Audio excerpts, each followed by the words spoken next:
Alright, so remember what we've learned. We've now learned opposite sides are congruent, and now we're supposed to learn opposite angles are congruent. I think this proof is going to be pretty much identical to the last one. I haven't done it in a couple years, but here we go.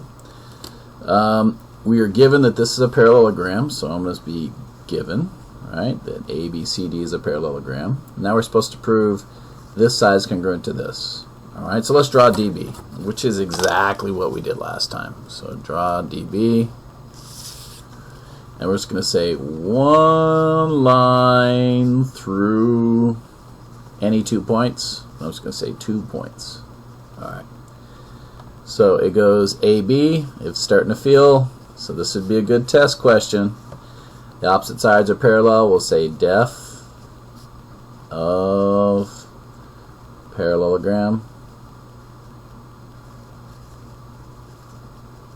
Alright, and then we got the alternate interior angles, so let's go ahead and put them up here. This is ADB and CBD, so we'll say angle ADB is congruent to angle CDB. I'm looking for alternate interior because it says it right here, right?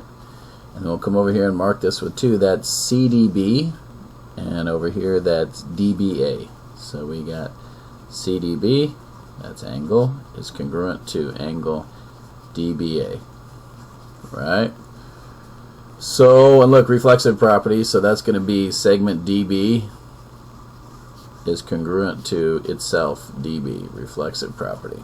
So we can see they've done the same thing, right?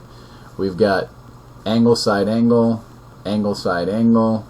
So we're going to prove the triangle's congruent, so we'll say triangle, let's go ABD is congruent to triangle. I went from the opposite side, so C, to the one with 2 marks, that's DB. And then as long as the angles, so it's A and C, so it looks like A and C are in the same spot, so I can say angle A is congruent to angle C by CPCTC. So pretty much the same thing, but instead of proving the corresponding part of the sides, those sides, we're proving the corresponding angles are congruent to each other. In this one, since I drew a line through D and B, I can't prove B and D. In order to do that, we'd have to draw a diagonal. We'd have to use diagonal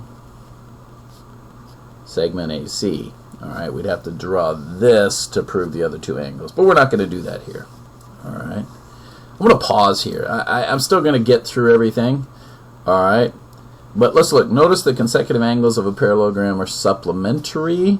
Alright, this can be stated as a theorem. If a quadrilateral is a parallelogram, then its consecutive angles are supplementary.